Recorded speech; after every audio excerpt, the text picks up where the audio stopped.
como recibir la lluvia tardía. Cuarto trimestre, tema 13. Semana 41, 20/01/2024, sábado, séptimo día de la semana. Las 7 formas de caída. La fuerza.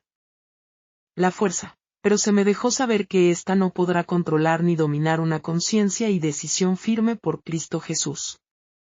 Y dijo así: el yo desea tomar por la fuerza o la astucia aquello que no le corresponde o no le es lícito. El yo hace sentir, al que lo porta, superior a todos, inclusive, cree que es superior a mí. El yo maltrata verbal y físicamente a su prójimo y no se muta pues, para él, todo debe ser hecho como él dice y no como yo digo. Mortal engaño satánico. Sentimentalismo.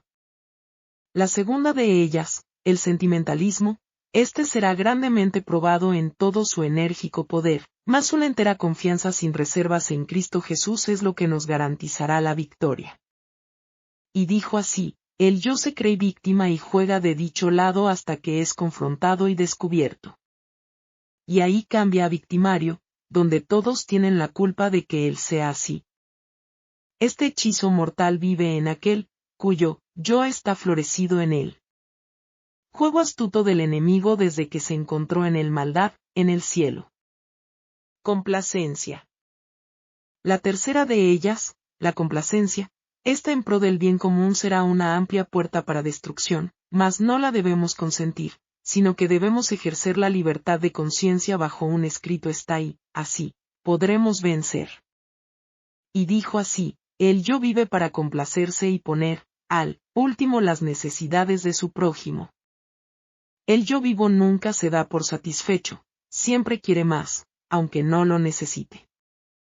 Sus trofeos son tanto internos como externos, su intelecto es creerse superior en su retórica, sus ideas, soluciones y actos. Él contra todos, pero nadie contra él. Sutil veneno mortífero que el enemigo inserta en el hombre que no es contrito de corazón. La complacencia de la superioridad, en todo sentido, ante otros es un reflejo de que el maligno entrona esa mente y ese corazón. Orgullo. La cuarta de ellas, el orgullo, este es tan sutil y a la vez tan obvio, mas este último disfrazado de la conveniencia propia, y calificado como válido a nuestro entender, será la ruina y cerrará la puerta real de la salvación. Solo una humillación total a Dios nos dará la victoria en él. Así dijo el Señor: el orgullo es el yo que vive para enaltecerse. Orgulloso de tener lo mejor, de llamar la atención para sí entre todos. Se viste para ser visto, se peina para que lo admiren, da alarde de superioridad y manda a todos mientras él merece estar de brazos caídos con el pensamiento activo centrado en lo que imagina, en lo que cree necesitar para seguir escalando puesto y posición. Este, casi imperceptible, engaño satánico, es letalmente mortal al que lo porta y también para los que lo adulan. Calumnia. La quinta de estas, que se me habló, fue la calumnia. Esta es la muerte para el que la practica, y aunque su espada mortífera desea ser clavada ante su adversario, ésta solo atraviesa el corazón de quien la porta. Resistid al diablo, se me dijo, y de vosotros huirá y no toquéis lo inmundo. Habrá aflicciones, mas confiad porque yo he vencido al mundo. Rogad al Dios de la siega que os junte en su granero. Así dijo el Señor: el yo vive calumniando a todo y a todos, pues, en su creída imaginación mórbida no es feliz por culpa de otros. No es pleno, y culpa a todos de esto. Todo es por culpa ajena y nunca propia. Si se cae, mira a sus lados y, si alguien lo vio, ya es culpa de ese alguien, porque según él, se distrajo al verlo y se cayó. En fin, el calumniador nunca va a creer que él tiene la culpa, que la culpa es propia, sino que la culpa es siempre ajena. Si no le parece lo que otro dice, pues, es mentira. Se siente aludido por todo y por todos. Vive su vida excusando su mal proceder. La dejadez y su forma parasitaria de vivir es característica de esta persona y de esta cualidad. Dilación. La sexta de estas, de que se me habló fue la dilación, acción sutil pero una gran arma de destrucción. Esta es una forma de vida que ataca el pensar humano y lo adormece. Adormece el pensamiento y retrasa la acción del deber de cumplir, el mandato celestial.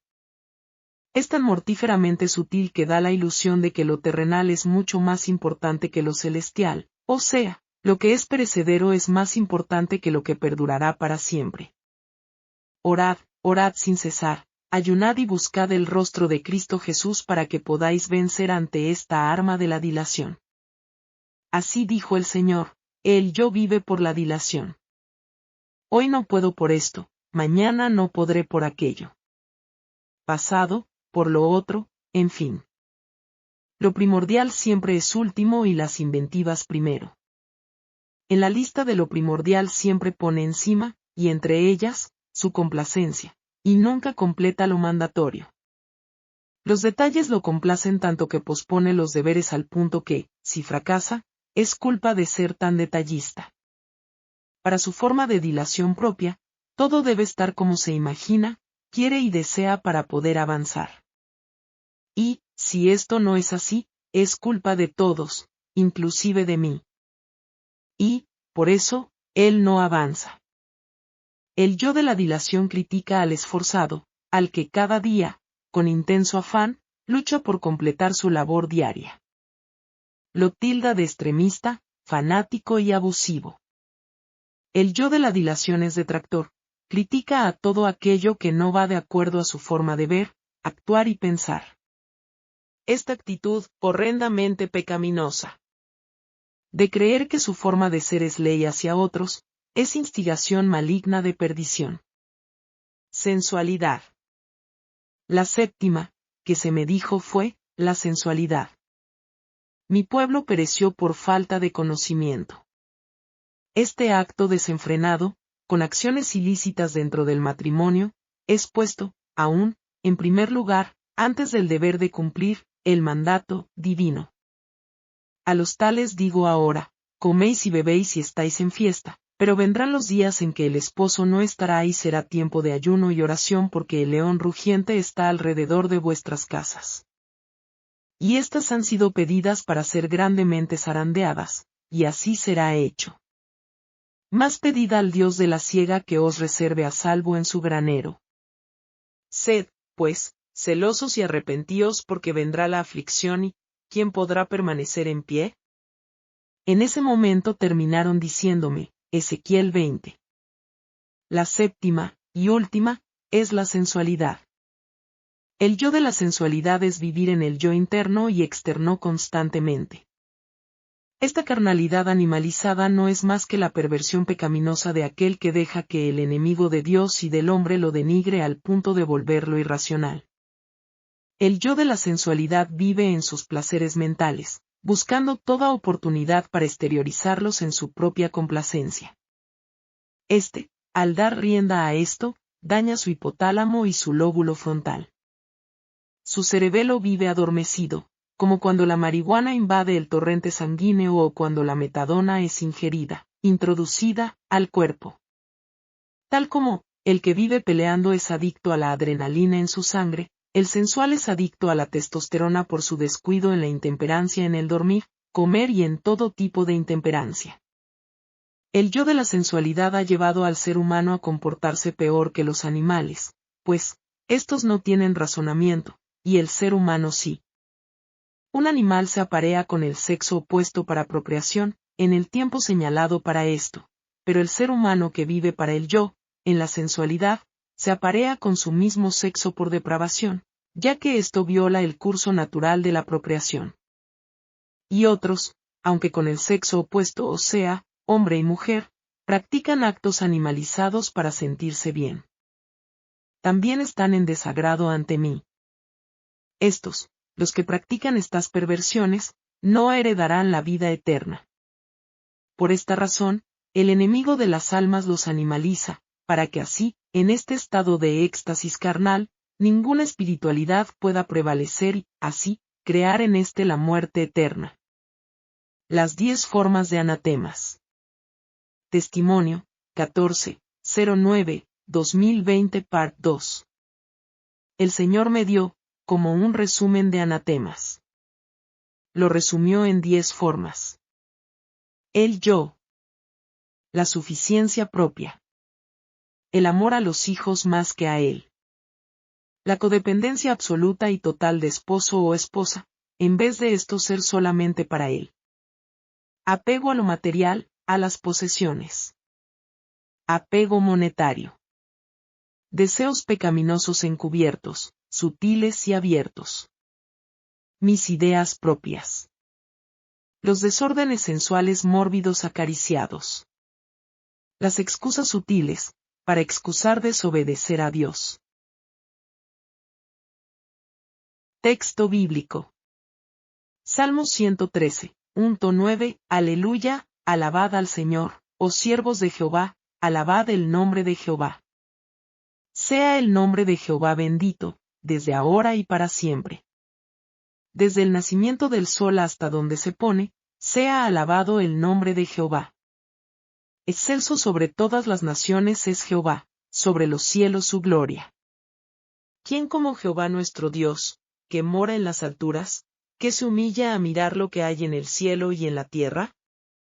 Él levanta del polvo al pobre, y al menesteroso, alza del muladar, para hacerlo sentar con los príncipes de su pueblo. Él hace habitar en familia al estéril, y que se goce en ser madre de hijos. Aleluya. Elena Goldwhite. A Dios sea la gloria. Desde el nacimiento del sol hasta donde se pone, sea alabado el nombre de Jehová. La Biblia tiene poco que decir en alabanza de los hombres. Dedica poco espacio a relatar las virtudes hasta de los mejores hombres que jamás hayan vivido. Este silencio no deja de tener su propósito y su lección. Todas las buenas cualidades que poseen los hombres son dones de Dios, realizan sus buenas acciones por la gracia de Dios manifestada en Cristo. Como lo deben todo a Dios, la gloria de cuantos son y hacen le pertenece solo a Él, ellos no son sino instrumentos en sus manos. Además, según todas las lecciones de la historia bíblica, es peligroso alabar o ensalzar a los hombres, pues si uno llega a perder de vista su total dependencia de Dios, y a confiar en su propia fortaleza, caerá seguramente. El hombre lucha con enemigos que son más fuertes que él. Es imposible que nosotros, con nuestra propia fortaleza, sostengamos el conflicto, y todo lo que aleje a nuestra mente de Dios, todo lo que induzca al ensalzamiento o a la dependencia de sí, prepara seguramente nuestra caída. El tenor de la Biblia está destinado a inculcarnos desconfianza en el poder humano y a fomentar nuestra confianza en el poder divino. El alma verdaderamente convertida es iluminada de lo alto. Sus palabras, sus motivos, sus acciones, pueden ser mal interpretados y falseados, pero no le importa porque tiene intereses más importantes en juego. No ambiciona la ostentación, no anhela la alabanza de los hombres. Su esperanza está en el cielo, y se mantiene rectamente, con la vista fija en Jesús. Hace el bien porque es justo. Por sus obras buenas, los seguidores de Cristo deben dar gloria, no a sí mismos, sino al que les ha dado gracia y poder para obrar. Toda obra buena se cumple solamente por el Espíritu Santo, y éste es dado para glorificar, no al que lo recibe, sino al dador. Cuando la luz de Cristo brille en el alma, los labios darán alabanzas y gracias a Dios. Nuestras oraciones, nuestro cumplimiento del deber, nuestra benevolencia, nuestro sacrificio personal, no serán el tema de nuestros pensamientos ni de nuestra conversación. Jesús será magnificado, el yo se esconderá y se verá que Cristo es todo en todos. Testimonio, 25/09/2021. Llevar todo en oración a Dios. En sueños, yo veía un salón donde había muchas personas. Allí, uno, frente a ellos, hablaba de la fe y la necesidad de ejercerla para ayudarnos unos a los otros. Muchos, escuchaban y, en sus rostros, se notaba la incredulidad, y en otros, preocupación. La exhortación acabó y, en la sala, entraron 2 perros que peleaban a muerte. Ya, de tanta lucha, estaban exhaustos. Se me puso una correa de perro en mis manos y se me dijo, ata uno. Me acerqué lentamente a ellos y gané la confianza de uno, y se dejó poner la correa, y, así, pude llevarlo lejos del otro, para que no hubiera más peleas. Crucé la calle y, ahí, toqué a la puerta de una casa. Una dama salió, le saludé y le comenté lo del perro. Y me contestó, yo estoy buscando un perro como ese, ¿me lo puedo quedar? Le contesté, sí. De hecho, se le está buscando dueño, pues está muy sufrido. Ella, rápido, se le acercó y comenzó a curar sus heridas. Dijo, mi hijo está buscando un perro, pero más grande. Rápido le dije, el otro que se peleaba con él es más grande. Si quiere, se lo traigo y los amarramos separados en lo que su hijo llega y se lo lleva. A lo que ella contestó, claro que sí. Por favor, tráigamelo. Fui a buscarlo, y se lo entregué amarrado. Al regresar con las personas me dijeron, nosotros hemos estado por meses buscándole dueño a esos perros, y tú, de una vez, les encontraste. ¿Qué hiciste? Les dije, orar, pedir a Dios ayuda, por sus criaturas. Él es misericordioso y nos la concede. Pronto, un hombre se acercó y dijo, orar. Como si Dios tuviera tiempo para un perro. Yo le pedí, luego que salimos de la junta, de tratar el problema de los perros, que nos ayudara, y nunca lo hizo. Entonces le contesté, he aprendido que mis problemas los llevo a Dios y no a hombres y Él siempre se encarga de ellos. Así, confío y descanso plenamente en Él. Siempre veo su mano, en su providencia, trabajando en pro del bienestar y salvación de muchos. En ese momento, ahí, desperté, y meditaba en esto. Pronto, escuché estas palabras, nunca. Nunca hagáis del brazo humano vuestra fortaleza, sino apoyaos en mí y traed ante todo vuestras cargas a mí y yo os haré descansar. Me regocijé tanto en el Señor. Porque, realmente, amados hermanos, Él nos deja saber a cada paso todo lo que debemos hacer, con amor, ternura y paciencia. Estas cualidades que nos hacen caminar cada día tras sus pisadas, su amor, verdad y justicia, envuelve su creación. Y Él está al pendiente de todo, y de todos, pues no cae un pajarillo al suelo sin que Él lo note. Bendito sea su nombre por siempre. Busquemos, pues, primeramente, el reino de Dios y su justicia y todo lo demás será dado por añadidura. Llevemos toda nuestra causa ante Dios, primeramente, por más pequeña que sea, y tengamos la firme convicción de que Él nos escucha, porque así es. Que el Señor nos bendiga a todos. Libro, Historia de los Patriarcas y Profetas. Capítulo 33. Del Sinaí a Cades. Este capítulo está basado en Números 11 y 12. Segunda parte. El Señor permitió a Moisés que él mismo escogiera a los hombres más fieles y eficientes para que compartieran la responsabilidad con él. La influencia de ellos serviría para refrenar la violencia del pueblo y reprimir la insurrección. No obstante, graves males resultarían eventualmente del ascenso de ellos. Nunca habrían sido escogidos si Moisés hubiera manifestado una fe correspondiente a las pruebas que había presenciado del poder y de la bondad de Dios. Pero había exagerado sus propios servicios y cargas, y casi había perdido de vista el hecho de que no era sino el instrumento por medio del cual Dios había obrado. No tenía excusa por haber participado, aun en mínimo grado, del espíritu de murmuración que era la maldición de Israel.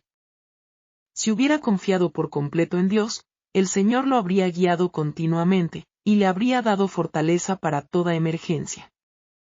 A Moisés se le dieron instrucciones para que preparara al pueblo para lo que Dios iba a hacer en su favor. santificaos para mañana y comeréis carne, porque habéis llorado a oídos de Jehová, diciendo, ¿quién nos diera a comer carne? Ciertamente mejor nos iba en Egipto. Jehová, pues, os dará carne, y comeréis. No comeréis un día, ni 2 días, ni 5 días, ni 10 días, ni 20 días, sino hasta un mes entero, hasta que os salga por las narices y la aborrezcáis, por cuanto menospreciasteis a Jehová que está en medio de vosotros, y llorasteis delante de él, diciendo, ¿para qué salimos acá de Egipto? Entonces dijo Moisés, 600,000 de a pie es el pueblo en medio del cual yo estoy, y tú dices, les daré carne, y comerán un mes entero. ¿Se degollarán para ellos ovejas y bueyes que les basten? ¿O se juntarán para ellos todos los peces del mar para que tengan lo suficiente? Por su falta de confianza Dios le reprendió así, ¿acaso se ha acortado la mano de Jehová? Ahora verás si se cumple mi palabra, o no. Moisés repitió al pueblo las palabras del Señor, y le anunció el nombramiento de los 70 ancianos. Las instrucciones que el gran jefe les dio a estos hombres escogidos podrían muy bien servir como modelo de integridad judicial para los jueces y legisladores de los tiempos modernos. Oíd entre vuestros hermanos, y juzgad justamente entre el hombre y su hermano, o un extranjero. No hagáis distinción de persona en el juicio, tanto al pequeño como al grande oiréis. No tendréis temor de ninguno, porque el juicio es de Dios. Deuteronomio 1, 16, 17. Luego Moisés hizo comparecer a los 70 ante el tabernáculo. Entonces Jehová descendió en la nube y le habló. Luego tomó del espíritu que estaba en él, y lo puso en los 70 hombres ancianos. Y en cuanto se posó sobre ellos el espíritu, profetizaron, pero no volvieron a hacerlo. Como los discípulos en el día de Pentecostés, fueron investidos de poder de lo alto. Lucas 24, 49. Plugo al Señor prepararlos así para su obra, y honrarlos en presencia del pueblo, para que se estableciera confianza en ellos como hombres escogidos divinamente para participar con Moisés en el gobierno de Israel. Una vez más se manifestó el espíritu elevado y desinteresado del gran caudillo. 2 de los 70 ancianos, teniéndose humildemente por indignos de un cargo de tanta responsabilidad, no habían concurrido con sus hermanos ante el tabernáculo, pero el Espíritu de Dios descendió sobre ellos donde estaban, y ellos también ejercieron el don de profecía. Cuando se le informó esto a Josué, quiso poner coto a esta irregularidad, temiendo que pudiera fomentar la división. Celoso por el honor de su jefe, dijo, Señor mío Moisés, no se lo permitas. Pero él contestó, ¿tienes tus celos por mí? Ojalá que todo el pueblo de Jehová fuera profeta y que Jehová pusiera su espíritu sobre ellos. Un viento fuerte, que sopló entonces de la mar, trajo bandadas de codornices, y las dejó sobre el campamento, un día de camino de un lado y un día de camino del otro lado, alrededor del campamento, y casi 2 codos sobre la superficie de la tierra. Todo aquel día y aquella noche, y el siguiente día, el pueblo trabajó recogiendo el alimento que milagrosamente se le había provisto. Recogieron grandes cantidades de codornices. El que menos, recogió montones.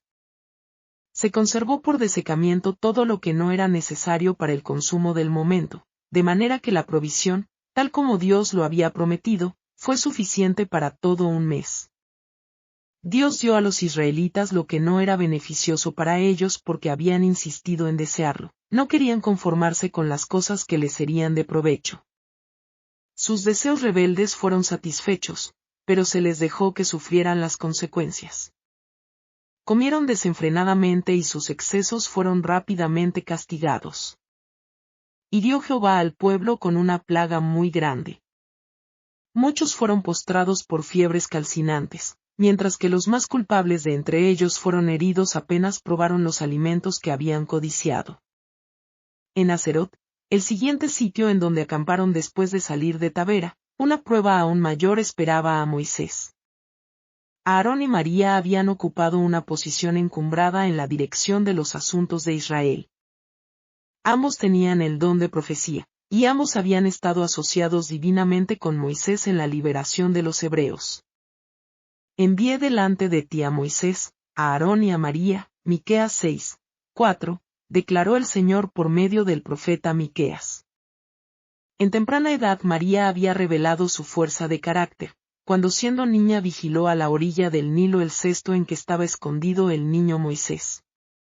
Su dominio propio y su tacto habían contribuido a salvar la vida del libertador del pueblo. Ricamente dotada en cuanto a la poesía y la música, María había dirigido a las mujeres de Israel en los cantos de alabanza y las danzas en las playas del Mar Rojo. Ocupaba el segundo puesto después de Moisés y Aarón en los afectos del pueblo y los honores otorgados por el cielo.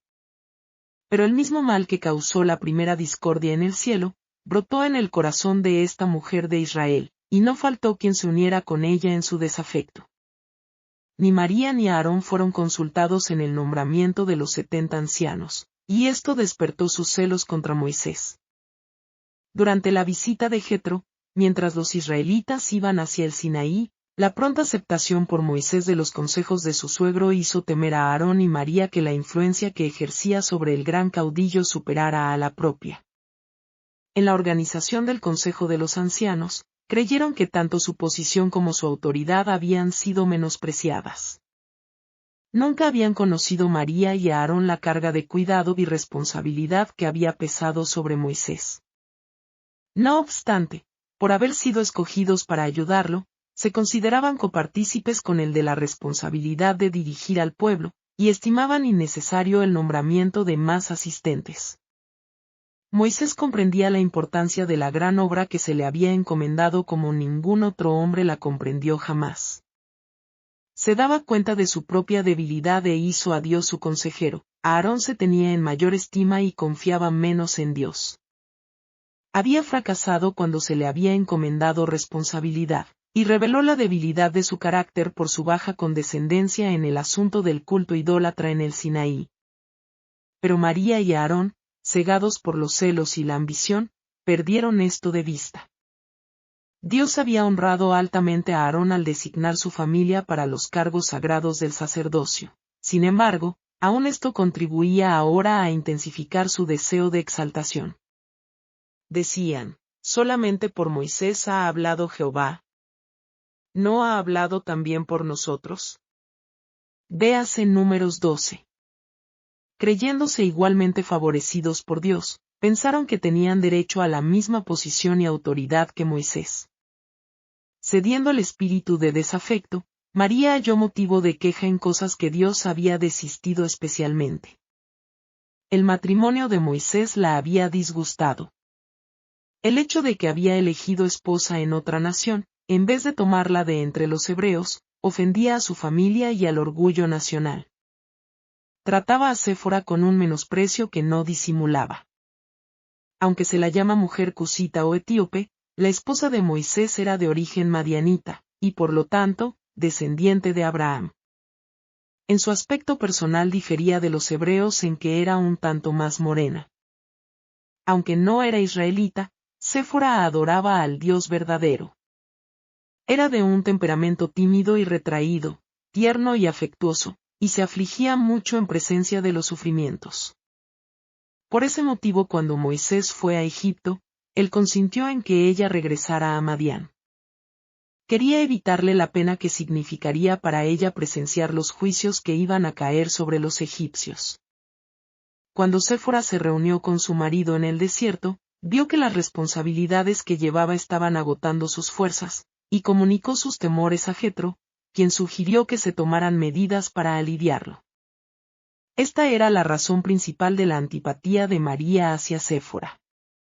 Herida por el supuesto desdén infligido a ella y a Aarón, y considerando a la esposa de Moisés como causante de la situación, concluyó que la influencia de ella le había impedido a Moisés que los consultara como lo había hecho antes.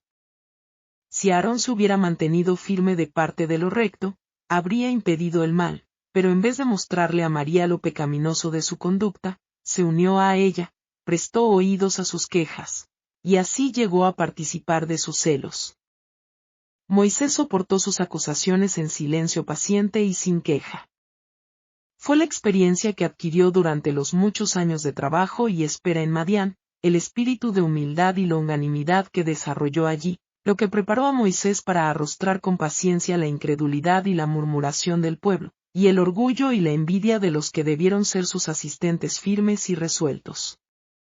Moisés era un hombre muy manso, más que todos los hombres que había sobre la tierra, y por este motivo Dios le otorgó más de su sabiduría y dirección que a todos los demás. Dice la Escritura, encaminará a los humildes en la justicia, y enseñará a los mansos su carrera. Salmos 25, 9. Los mansos son dirigidos por el Señor, porque son dóciles y dispuestos a recibir instrucción. Tienen un deseo sincero de saber y hacer la voluntad de Dios. Esta es la promesa del Salvador: el que quiera hacer la voluntad de Dios, conocerá si la doctrina es de Dios. Juan 7, 17. Y declara por medio del apóstol Santiago: si alguno de vosotros tiene falta de sabiduría, pídala a Dios, el cual da a todos abundantemente y sin reproche, y le será dada. Santiago 1, 5. Pero la promesa es solamente para los que quieran seguirle del todo. Dios no fuerza la voluntad de nadie, por consiguiente, no puede conducir a los que son demasiado orgullosos como para dejarse instruir, que se empeñan en hacer su propia voluntad. Acerca de quien adolezca duplicidad mental, es decir, quien procura seguir los dictados de su propia voluntad, mientras profesa seguir la voluntad de Dios, se ha escrito: no piense, pues, quien tal haga que recibirá cosa alguna del Señor. Dios había escogido a Moisés y lo había investido de su espíritu, y por su murmuración María y Aarón se habían hecho culpables de deslealtad, no solamente hacia el que fue designado como su jefe, sino también hacia Dios mismo. Los murmuradores sediciosos fueron convocados al tabernáculo y careados con Moisés. Entonces Jehová descendió en la columna de la nube, y se puso a la puerta del tabernáculo. Llamó a Aarón y a María.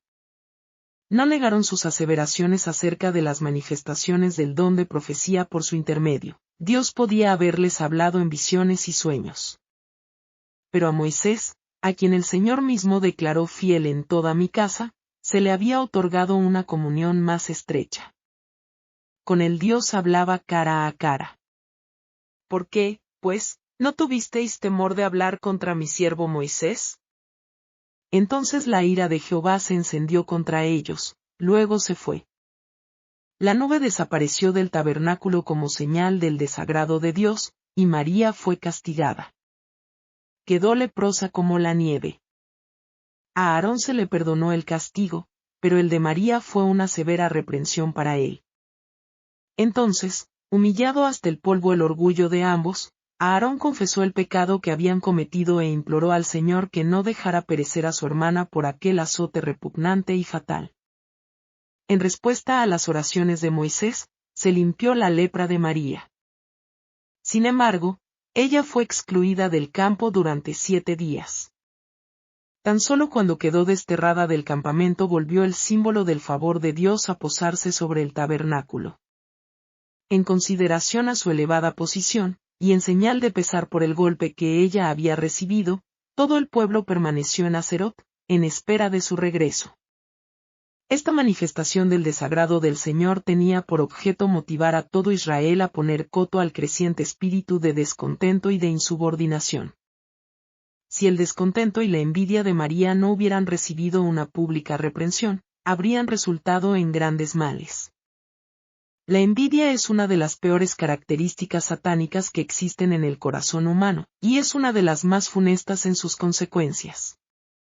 Dice el sabio: cruel es la ira, e impetuoso el furor, mas ¿quién parará delante de la envidia?